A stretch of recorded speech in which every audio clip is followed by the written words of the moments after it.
ஆச்சி மசாலா எந்த சமையலும் ருசி தேடும் ரகசியம் 20 ரூபாய். Kovai Swadeshi expo and food carnival 2026 Kongu மண்டலமே அதிர காத்திருக்கும் பெருநிகழ்வு. பங்கேற்பாளர்கள் நிதியமைச்சர் மாண்புமிகு திருமதி நிர்மலா சீதாராமன், மத்திய வர்த்தக மற்றும் தொழில்துறை அமைச்சர் மாண்புமிகு திரு பியூஷ் கோயல், தமிழ்நாட்டின் சிறு குறு மற்றும் நடுத்தர தொழில்துறை அமைச்சர் மாண்புமிகு திரு மதன் ராஜா. நாள் ஆகஸ்ட் 8, 9, 10. இடம் கோவை ரத்தினம் கிராண்ட்ஸ் ஹால், பொள்ளாச்சி சாலை, கோயம்புத்தூர். அனுமதி இலவசம். ஹாலிடேஸ்னாலே அது நம்ம GT ஹாலிடேஸ் தான். GT Holidays, South India's #1 travel brand. You know you are special when you're with GT Holidays. வணக்கம் பாண்டியன் சார். வணக்கம். தமிழ்நாட்டின் எதிர்க்கட்சி தலைவர் திரு உதயநிதி ஸ்டாலின் அவர்களுடைய கைது, விசாரணை கைது, நீதிமன்றம் இப்போ அப்படிதான் சொல்லியிருக்கு. அவரை விசாரிச்சுட்டு அவரை இன்றே நீங்க விடுவிச்சிடணும் அப்படின்னு இருக்காங்க. எப்படி பார்க்குறீங்க இந்த கைது? தேவையான ஒன்றா? இந்த நடவடிக்கை சரியான நடவடிக்கையா? இல்லை, நான் ஒரு கடந்த கால திமுக அண்ணாதுரை சம்மந்தப்பட்ட ஒரு செய்தி சொல்லிட்டு, ஏன்னா இந்த நிகழ்ச்சி நடந்த அதே இடத்துல தான் 1967 அண்ணாதுரையும் இதே போல் பானுமதி பானுமதி பானுமதினு கத்துறானுங்க. இப்போ திரிஷா இந்த கத்தியருடைய தாத்தா பானுமதி பானுமதினு கத்துறான். அப்போ அண்ணா சொல்கிறார், பானுமதி படிதாண்டா பத்தினி அல்ல. பானுமதி யாரு? ஒரு பானுமதி யாருன்னு தெரியலையா? நடிகையா? இல்லை, எனக்கு அண்ணா நடிகைனாலே உங்களுக்கு தெரியாது, வேற யாரும் தெரிஞ்சில்ல. அப்போது என்எஸ்கே கிருஷ்ணன் படத்தில் என்எஸ் கிருஷ்ணன் இப்போ சிவாஜி வீடு என்எஸ் கிருஷ்ணன் வீடு தான். 40,000 ரூபாய்க்கு கொடுத்துட்டு போனார். வெறும் 40,000 ரூபாய் இல்லை, அன்னைக்கு என்ன அப்புறம் 1,40,000, வெறும் 40,000 தான் அந்த காலத்தில். அப்போது இந்த என்எஸ் கிருஷ்ணனை படம் எடுக்கிறார். அண்ணாதுரை தான் கதை வசனம். அதோட அண்ணாதுரை எந்த படத்துக்கு கதை வசனம் எழுதுறதே இல்லை. அப்போ பானுமதியோடு ஒரு பாலியல் சேர்ந்தல். யாரு? அண்ணாதுரை. இதுக்கெல்லாம் நீங்களே பொறுப்பு. அந்த வார்த்தை ஏற்கனவே அண்ணா சம்பந்தமா உங்களுக்கு ஏதோ ஒரு கேஸ் ரெடி ஆயிட்டு இருக்குன்னு கேள்விப்பட்டேன். அதே எத்தனை கேஸ் வந்தாலும் சரி, உண்மையை சொல்வதற்கு நம்ம வழக்குக்கெல்லாம் பயப்பட வேண்டிய அவசியம். அது திமுக காரன் வழக்கு போடுவதற்கு தகுதி இல்லாத ஆள். திமுக அத்தனையும் ஊழல் மொத்த உருவான இடமே அறிவாலயம் தான். அது விடுங்க. அப்போ அண்ணா பாலியல் சீண்டலில் ஈடுபட்ட காரணத்தினால் பானுமதி காலில் கிடந்தது கைக்கு வந்துருச்சு. அதோடு நிறுத்திக்குவோம். இது அதுக்கு பிறகு அண்ணா கதைவேசம் எழுதுவதை நிறுத்தி விட்டார். ஆனால் பானுமதி மேல் உள்ள வன்மை மட்டும் குறையல.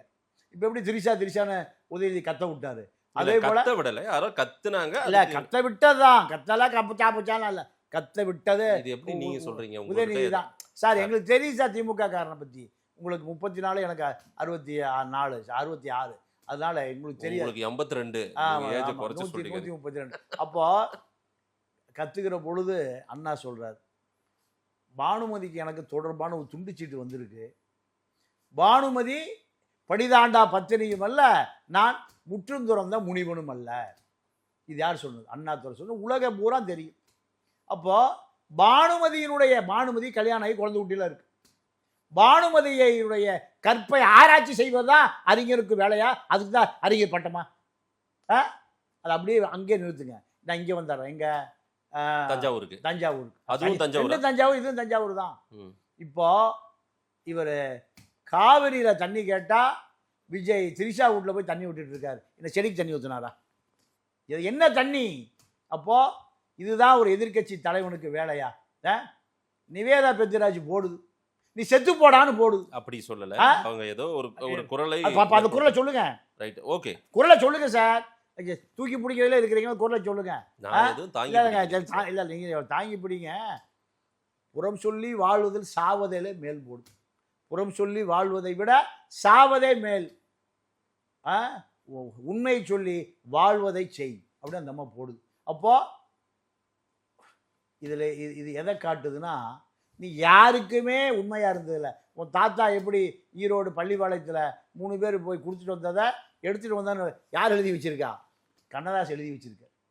ஒரு பாலியல் தொழிலாளிகிட்ட நாங்கள் 3 பேர் போனோம், கருணாநிதி உட்பட.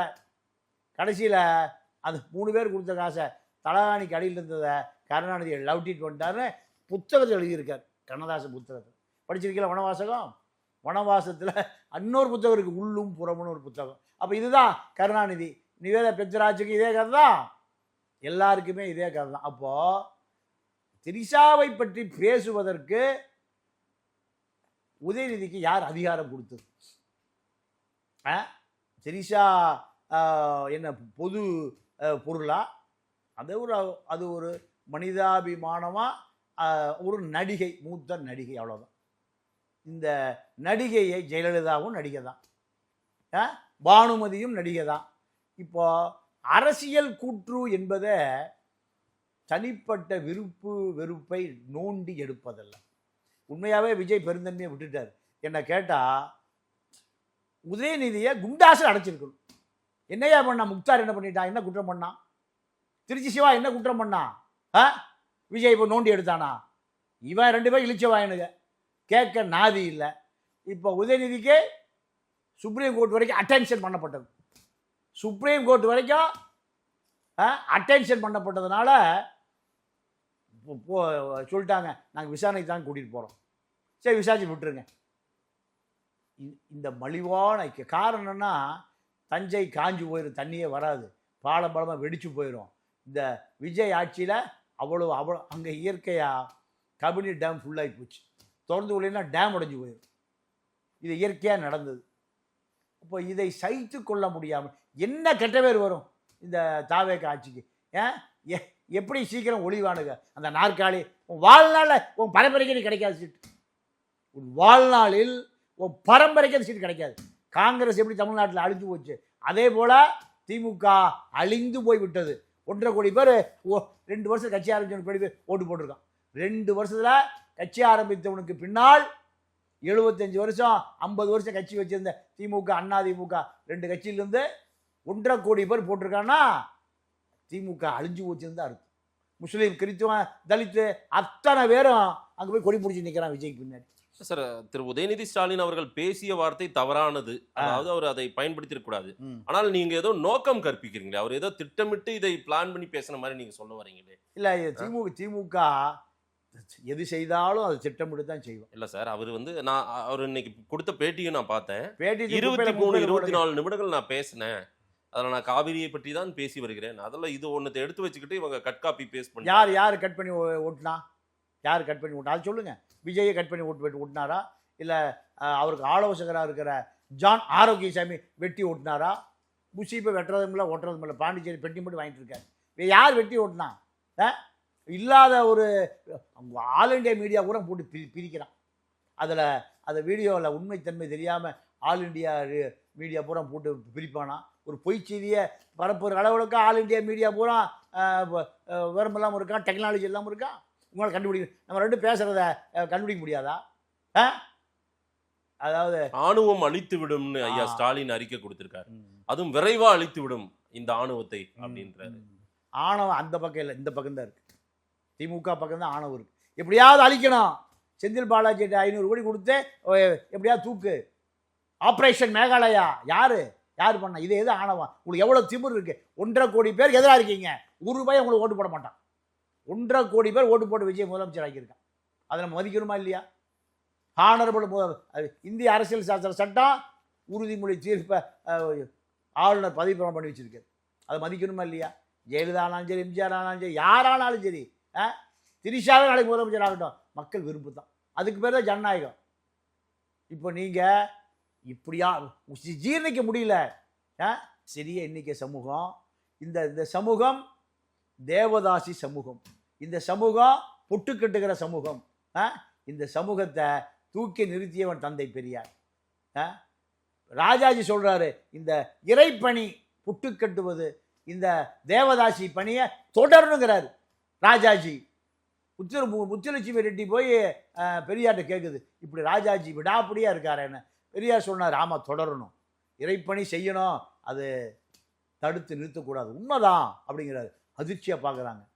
பெரியார் சொல்கிறார், இதுவரை நம்ம சமூகத்து பெண்கள் செஞ்சிட்டு இருக்காங்க, இதை நிறுத்திக்குவோம். இனிமேல் அவாள் வீட்டு பெண், ராஜாஜி வீட்டு பெண்கள் இறைப்பணி செய்யட்டும், புட்டு கட்டட்டும், தேவதாசிகளாக இருக்கட்டும், கடவுளுக்கு பணி செய்யட்டோன்னே உடனே அந்த தேவதாசி திட்டம் ரத்து செய்யப்பட்டோம். எல்லா பயிலும் நம்மால் பூரா கியூ கட்டிடுவான் அந்த புறத்தில், இது அவாள் வீட்டில். அப்போ இப்படி ஒரு சமூகத்திலிருந்து வந்த நீங்கள் உங்களை எவ்வளோ பெரிய உயரத்தில் வச்சுருக்கான் இந்த சமூகம். செய்வது பூரா துரோகம். செய்வது பூரா ஏமாற்று வேலை. இப்போ அந்த பதவி கிடைக்கலன்னுனையோ தண்ணி வரனா விஜய் விஜய் திரிஷா விட்டு தண்ணி விட்டுட்டு இருக்காரு. இந்த கேவலமாக இல்லை, அசிங்கமாக இல்லை? உங்களுக்கு இந்த பக்கம் ஒரு கைத்தறி யார் ஐ பெரியசாமி, இந்த பக்கம் நேரு ஐ பெரியசாமி 2 பேருக்கும் நீங்களா கிளாஸ் எடுக்கிறது? உங்களுக்கு 2 பேரும் ஏவல்கள். அப்போது உங்களுக்கு திமிரு வரத்தானே செய்யும். துரைமுருகனை கூட வச்சுக்கங்க, ஏன்னா அவர் தோற்று போயிட்டார். இல்லைன்னா அவர் உங்களுக்கு பேப்பரை வாங்கி வைக்கிறாள். யாரு? ஐ பெரியசாமியும் நேரும் சட்டசபையில் படிச்சுட்டு கொடுத்தா பேப்பர் வாங்கி வைக்கிற ஆளுங்க. அப்போ தான் பேப்பர் வாங்கி வச்சா தான் ஆளுக்கு இன்னொரு 10,000 கோடி திருடலாம். அதுக்கு தானே வேற சுயமரியாதை உங்களுக்குலாம் இருக்கா? எதுக்கு மீசை? எதுக்கு? சுயமரியாதை கட்சி தானே. ஆமாம், அதனால தான் உதயநிதிக்கு பேப்பர் வாங்கி வைக்கிறாங்க ஐ பெரியசாமியும் நேரும். உங்களுக்குலாம் தேவையா? இத்தனை லட்சம் கோடி திருடி வச்சுருக்கீங்க. வீட்டை படுத்துட்டு ஈசி சேரில் படுத்துருக்க வேண்டியதானே. இன்னும் வந்து அடியால் வேலை பார்க்கணுமா? அப்போ இந்த திமிரு வரத்தான் செய்யும். சார், நாளைக்கு சட்டசபை கூட போகுது, முதல் பட்ஜெட் கூட்டத்தொடர். எதிர்க்கட்சி தலைவர் இல்லைன்னா நாளைக்கு 8 கோடி மக்களும் நாளைக்கு பட்டியலில் செத்து போயிடுவோம். அப்படியா? ஏன் சார் நீங்க, அதாவது நான் சொல்ல ஐயா ஸ்டாலின் முன்னாள் முதலமைச்சர் சொல்றாரு. முன்னாள் முதலமைச்சரை பற்றி எங்களுக்கு 100 கதை தெரியும். வேலாயுதன்னு ஒருத்தர் இன்னும் எதில் இருக்காரு, கோடம்பாக்கத்தில். இந்த ஒரு மலையாளி, அவர் மாவட்ட இலக்கியணி செயலாளர். அங்கே எதுக்கு இந்த தலைவர் போவார் எனக்கு தெரியும், வேலாயுதம் வீட்டுக்கு அவருக்கு தெரியும். இப்படி அசிங்கம் பிடித்த ஆட்கள் தான் இந்த திராவிட இயக்கமே. அனந்தநாயகின்னு ஒரு காங்கிரஸ் சட்டமன்ற உறுப்பினர், அந்த அம்மா கேட்குது, அடைந்தால் திராவிட நாடு இல்லையா சுடுகாடு. எங்கேயா இருக்கு திராவிட நாடு? திராவிட நாடு எங்கேயா இருக்கு? கருணாநிதி சொல்றாரு அந்த அம்மாவுக்கு, பாவாடை நாடாவை அவிழ்த்து பாவாடையை விலக்கி பார்த்தால் தெரியும் திராவிட நாடுன்னு. அப்படி அந்த அம்மா அதிர்ச்சியில் உட்கார்ந்துச்சு. இல்லை, அது வரலாறு நான் இப்போ தான் என்னுடைய சோஷியல் மீடியா பக்கத்தில் எழுதினேன். அது ஆக்சுவலாக வந்து திராவிட நாடு, நான் அதை தமிழ்நாடுன்னு எழுதிட்டேன். அதை மன்னிக்கும். அதான் நீங்கள் எல்லாமே அப்படி தான் எழுதுவீங்க. இல்லை, காங்கிரஸ் எம்எல்ஏ அனந்தநாயகி கேட்ட கேள்விக்கு கலைஞர் சொன்ன பதில், அலுவலகங்களின் முக்கிய கோப்புகளை கட்டி வைக்கும் ராப்பர் ஷீட் அல்லது ஃபைல் பேட், அதற்கு தமிழில் பாவாடை என்று பெயர். அந்த ஃபைலை இறுக்கி கட்ட ஒரு கயிறு நாடா இருக்கும். சட்டமன்றத்தில் கேள்வி எழுந்தவுடன் அக்கோப்பின் பாவாடை நாடாவை அவிழ்த்தால் அந்த திட்டத்தின் கோப்பின் நிலை என்னவென்று தெரியும் என்று கலைஞர் சொன்னார் அப்படின்றாங்க. ஆமாம், கருணாநிதிக்கு ரொம்ப, அதாவது நான் நல்ல வாய்ப்பு கிடைச்சது எனக்கு. ஜெயலலிதா முதலமைச்சரான 91 ஒரு நடிகை, நான் பேரை முழுசாக சொல்லலை, மாலினி ஜெயான்னு ஒரு நடிகை, அந்த அம்மாவுக்கு ஒரு காவலரை ஒரு பெசன் நகரில் ஒரு பெரிய பங்களா வாங்கி கல்யாணம் பண்ணி அந்த அம்மா செட்டில் பண்ணாங்க. யார்? ஜெயலலிதா. கருணாநிதி 1 வாரம் சாப்பிடல, தூங்கல. இந்த குடும்பம் அப்படிப்பட்ட குடும்பம் சார். இன்னொரு பெரிய நடிகை, அப்பா மகன் பேரன் 3 பேருக்கும் சேவை செய்த ஒரு பெரிய நடிகை. இப்போ அந்த அம்மா ஃபீல்டு இருக்கு. இப்படி எங்கே தோன்றினாலும் குப்பை கூலம் அசிங்கம் தான் வரும் எங்க திமுகவுக்கு. இப்போ அதை அந்த இளைஞனும் தொடர்றான். அதை வருத்தமாக இருக்கு. இந்த இளைஞன் டவுசர் பாய்ஸ் அத்தனை பேருமே இப்போ 5 ஆண்டு காலம் சொகுசா உல்லாசமாக இருந்தான். எங்கள் சோமா செட்டில் வராத நடிகைகளே கிடையாது. குத்தாட்டம், புத்தாட்டம், குடி கூத்து, கும்மாளம், அப்படித்தான் இருந்தது. இதை எந்த ஊடக விபச்சாரிகளும் பதிவே பண்ணலை. பல முறை சமூக வலைதளத்தில் தான் செய்தி பதிவு பண்ணும். ஏன்னா அரசு விளம்பரம் பல ஆயிரம் கோடி தூக்கி கொடுக்குறானுங்க. அதனால் மக்களிடம் எந்த கருத்தும் போய் சேராமல் தடுக்கப்பட்டது 50 ஆண்டு காலம், 75 ஆண்டு காலம். இப்படி கருணாநிதி குடும்பத்தை தோண்டுனா அங்கேருந்து வரக்கூடியது அவ்வளவு அழுக்கு, குப்பை, கூலம், அசிங்கங்கள் தான் கருணாநிதி குடும்பத்தில். அது கருணாநிதியோட ஒரு முடிவுக்கு வந்து ஸ்டாலினோட ஒரு முடிவுக்கு வரும்னா, இந்த இளைஞனும் தொடரானா இந்த இளைஞனுக்கு சரியான சட்டம் தன்னுடைய கடமை செய்யல. விஜய் பயந்துக்கிறார். ஒன்றும் இல்லை. இல்லை சார், இன்றைக்கு இந்த விசாரணையை தஞ்சாவூரில் வச்சு பண்ணணும்னு இவங்க அழைச்சிட்டு போகிறாங்க. இதை சென்னையிலே இங்கே வச்சு காவல்துறையிலையோ அல்லது வீட்டிலே நான் ஒரு சில சட்டம் படித்த வழக்கறிஞர்கள்ட்ட பேசினேன். வீட்டிலே வச்சு விசாரிச்சிருக்கலாம், இங்கே சென்னையிலே கூட வச்சு விசாரிச்சிருக்கலாம். சோழா 5 ஸ்டார் ஹோட்டலில் விசாரிச்சிக்கலாம், ஐடிசி பார்க்கில் விசாரிக்கலாம். நல்ல சட்ட அறிஞர்கள் சொல்லத்தானே செய்வான். ஆடு மேய்ச்சவங்களாம் இப்போ பிபியா வந்துட்டான், தெரியுமா? பார்த்தீங்களா? ஆடு திருடிட்டு போனவங்களாம் இப்போ பிபியா வந்துட்டான். ஏன் சார் நீங்கள், அதாவது இவர் அவ்வளோ சொகுசாக இருக்கும். இல்ல சார், இன்றைக்கு ஒட்டுமொத்த கேமராக்களும் ஒட்டுமொத்த மீடியாக்களும் இன்னைக்கு உதயநிதியை காட்டிட்டு உட்காந்துருக்காங்க. ஆமாம் ஆமாம். போற வழியெல்லாம் காட்டிட்டு இருக்காங்க. இன்னைக்கு நம்ம காவிரி பேசணும், மேகதாட்டு பேசணும். தமிழ்நாட்டுல ஜீவாதார பிரச்சனைகள் நிறைய பிலிகுண்டுல தான் வந்திருக்கு. மேட்டூர்ல இருந்து இன்னும் தண்ணி திறந்து திருச்சிக்கு வரணும். நம்ம இதெல்லாம் பேசணும். அது வந்துடும். அது அங்கே கபினி அணை உடஞ்சிரும். கபினி அணை இல்ல தண்ணி வந்துரும் சார். நாளைக்கு முதல் பட்ஜெட்ல விஜய் அரசின் முதல் பட்ஜெட்ல என்னென்ன வரணும்னு நம்ம பேசணும். அதெல்லாம் தேவை. என்ன தேவை இந்த மக்களுக்கு, என்ன தேவை? காதுல பூச்சி ஊத்தாதீங்க. பட்ஜெட்ல வந்து பிரிண்ட் பண்ணி அடிச்சு வெளியே வந்த பிறகுதான் உங்களுக்கு புத்தகமே வரும். நீங்க கேட்கறதெல்லாம் அப்புறம் அடிக்க முடியாது. காதுல பூவெல்லாம் இந்த மக்களுக்கு அதாவது பூவா சுற்றி பல ஆண்டு ஆகிப்போச்சு. பட்ஜெட் வந்த பிறகு அரசு என்ன சொல்லுதோ அதுதான் ஆகணும். அரசே என்ன சொல்லுகிறதோ அதை நான் பல பட்ஜெட்டை பார்த்துட்டேன். அது விமர்சிக்கக்கூடாது. அட்டை மாறும், அவ்வளோதான். ஸ்டாலின் அட்டை இப்போ விஜய் அட்டையாக மாறுமே தவிர அதே அதிகாரி, அதே பக்கம், அதே பட்ஜெட்டு, அதே அமைச்சர் மாறி இருக்கார். அதான் செங்கோட்டையன் ஃபைனான்ஸ் மினிஸ்டர் போனோன்னு சொன்னாரா, எனக்கு என்னப்பா அதெல்லாம் அதிகாரி பார்த்துக்குவாங்க, செக்ரட்டரிகள் பார்த்துக்குவாங்க. இப்போ இல்லை யார் சொன்னது? செங்கோட்டையன் சொன்னது. அப்போது அந்த ஃபைனான்ஸ் டிபார்ட்மெண்ட்லேருந்து கொஞ்சம் அதிகாரிகள் வந்திருக்காங்க. வந்து அவர்கிட்ட பேசியிருக்காங்க. பேசும்போது எனக்கு இதெல்லாம் செல்ஃபோனை நம்பரை சேவ் பண்ண கூட எனக்கு தெரியாது. செங்கோட்டையன் சொன்னது, நீங்கள் ஒரு நம்பரில் வந்தீங்கன்னா அது நம்பர் சேவ் பண்ண தெரியாது எனக்கு. நான் எப்படி பட்ஜெட்லாம் பேசுறது? நீங்கள் முடிவு பண்ணி நீங்களே பேசிக்கன்னு. அப்போ தான் அந்த அதிகாரி அப்படியே அந்த கும்பல் விஜய்ட்டு போயிருக்கு. சார் தயவுசெய்து மாற்றிடுங்க. ஏன் பட்ஜெட் உரையை படிக்க வேண்டியது அவரு, பட்ஜெட் கேள்வி பதிலை படிக்க வேண்டியது அவரு. சட்டமன்றத்தில் பட்ஜெட் சம்பந்தமான கேள்வி பதில் வரும்போது இவர் திணறுவார். இவர் படித்தா தான் அதை பற்றி பேச முடியும். அதனால் மாற்றிடுங்க அப்படின்னு சொன்ன பிறகு தான் மரியவில்சன் போச்சு. இதுதான் அரசியல். இதுதான் திராவிட இயக்க அரசியல். திராவிட இயக்க அரசியலை நீங்கள் 5வது படித்த செங்கோட்டையன் தான் இந்த தமிழ்நாட்டுடைய ஃபைனான்ஸ் மினிஸ்டர். இப்போ இல்லை. அப்போது இந்த திராவிட இயக்கம் என்னைக்கு ஆட்சிக்கு வந்ததோ, 67 அண்ணா என்னைக்கு ஆட்சி வந்ததோ, எல்லா வரைமுறைகளும் காலில் போட்டு தேய்க்கப்பட்டது. எல்லா நடைமுறைகளும் அதிகாரிகளுக்கு இருந்த அதிகாரத்தை பூரா அப்படி யார் எடுத்துக்கிட்டா? அரசியல்வாதி எடுத்துக்கிட்டா. அதிகாரிகள் ஐஏஎஸ் படித்து வர்றான். அதிகாரி அவன் சமூக சிந்தனை உள்ள அதிகாரியாக இருப்பான். அத்தனையும் யார் எடுத்துக்கிட்டது? எழுத படிக்க தெரியாதவன், சாராயம் விற்றவன், மாட்டு வண்டி ஓட்டிகிட்டு இருந்தார் அன்பில் தர்மலிங்கம். அவர் என்ன அதிகாரி வேலை வாங்குவார்? லோடு மேன், மூட்டை தூக்குபவர் கீதாஜியனுடைய அப்பா பெரியசாமி, தூத்துக்குடியில். இப்போ இருக்கிற ராணிப்பேட்டை எம்எல்ஏ காந்தி சாராயம் விற்று போலீஸை பார்த்து ஓடுற ஆளு.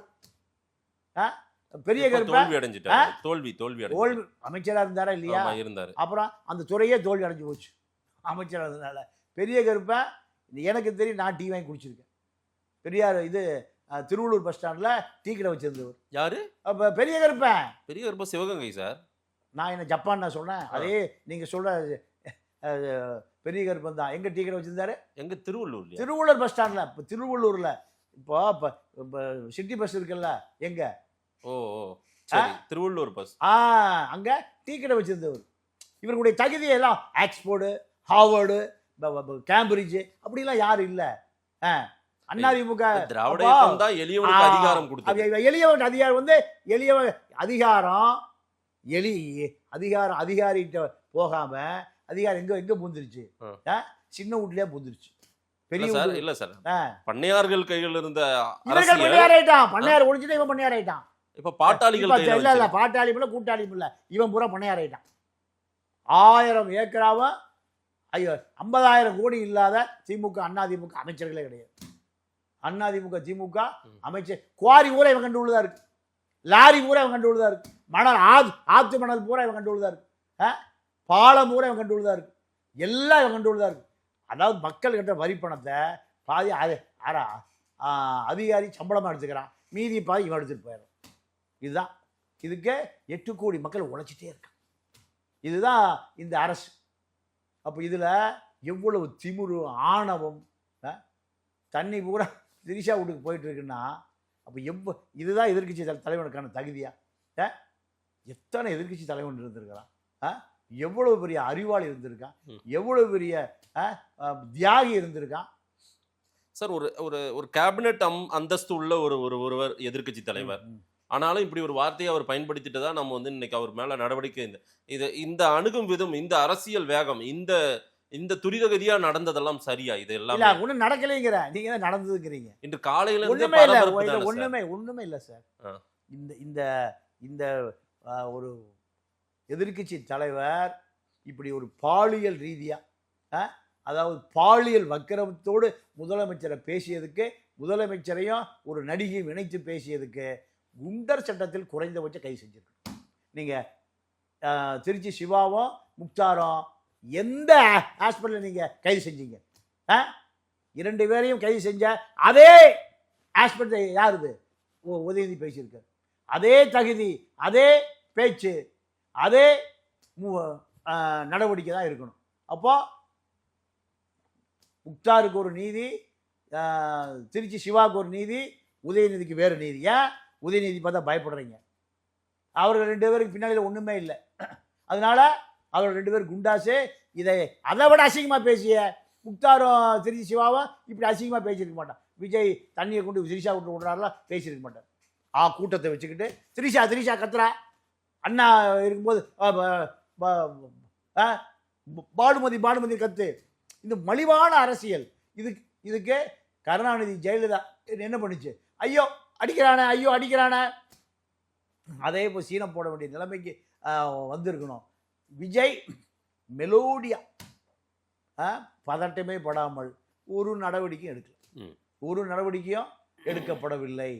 இந்த குறைந்தபட்சம் இது போன்ற விமர்சனத்திற்கு தமிழ்நாடு முழுக்க பூரா ஒன்றும் தெரியாத பயலாக இருக்கான். எல்லாம் ரசிகர் மன்றத்திலிருந்து இருக்கான்.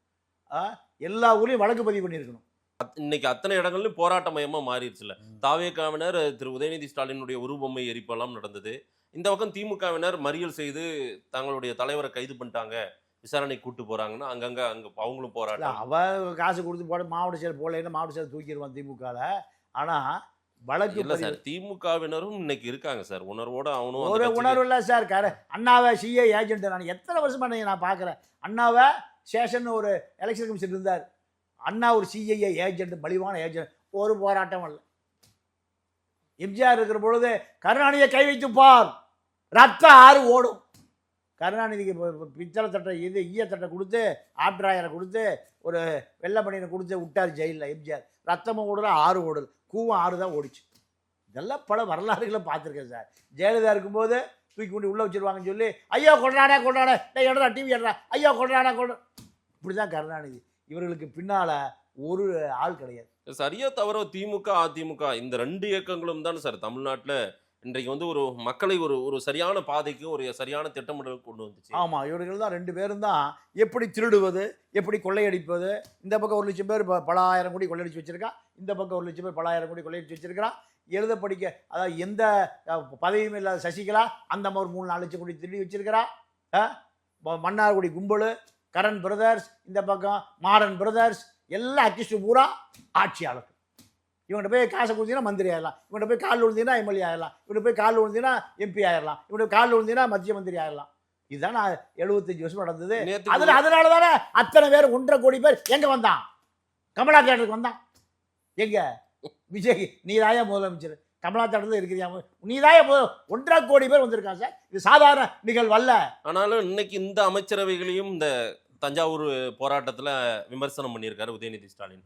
இவங்க எல்லாமே ஜோக்கர் கூட்டம், இவங்க எல்லாருமே ஒருத்தர் தடியோட ஒருத்தர் ஒரு அமைச்சர், ஒருத்தர் பிளாக் டிக்கெட்டு, ஒருத்தர் லாட்ரி டிக்கெட்டு அப்படின்னலாம் விமர்சனம் பண்ணியிருக்காங்க. அது அப்படியே திரும்பி இந்த பக்கம் பாருங்க. உங்கள் தாத்தனே பிளாக் ரயில் டிக்கெட் வாங்காத வந்தாலும் தானே உன் தாத்தனே ரயில் டிக்கெட். அது ஒரு ஏதோ ஒரு கதையின் கத்திரிக்கை கிடையாது. நீங்கள் அப்படி சொல்லியிருக்காங்க. யார் எனக்கு? ஆமாம், இல்லை நீங்கள் அதை பூசி முழுகிறீங்களே, உண்மையை பேச மாட்டேங்கிறீங்களே. அப்போ என்ன அர்த்தம்?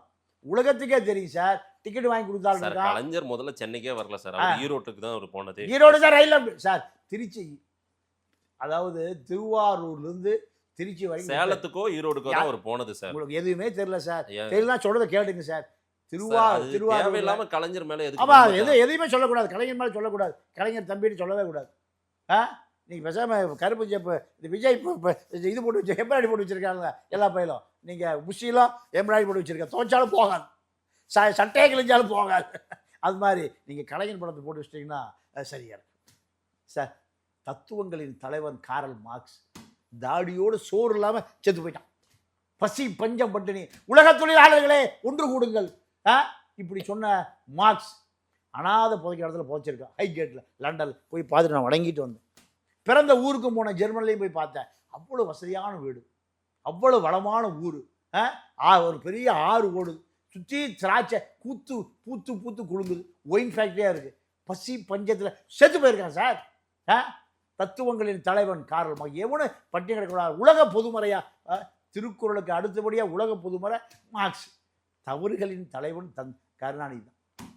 தவறுகள் எப்படி தவறு நீங்க எழுதுனீங்களா என்ன இந்த மாதிரி? எந்த மாதிரி? தத்துவங்களின் தலைவன் மார்க்ஸ் எங்களுக்கு தான் தெரியும்.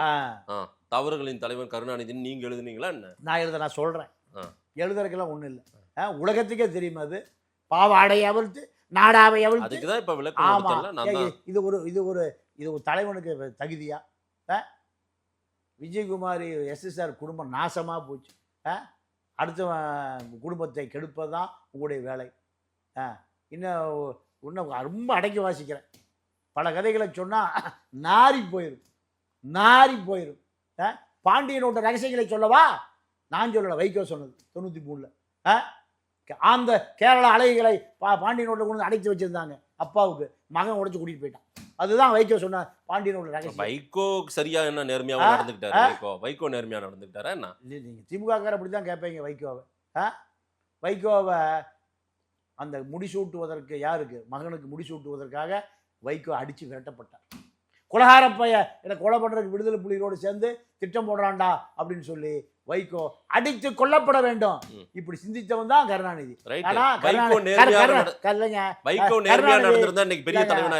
அதெல்லாம் விடுங்க. கருணாநிதிக்கு அதாவது உளுந்து கும்பிட்டு இப்படி உளுந்து கும்பிட்டு முதல்ல அறிமுகப்படுத்தினதே வைகோ தான். யாரா? கருணாநிதி. எல்லாம் அப்படி உளுந்து கும்பிடுங்கடா. கூனி குறுகி அடிமை எப்படி கூனி குறுகி கும்பிடுவான், இப்படி கருணாநிதியே பல தஞ்சாவூர் பண்ணையார் கும்பிட்டு இருந்த குடும்பம் தான் இந்த கருணாநிதி.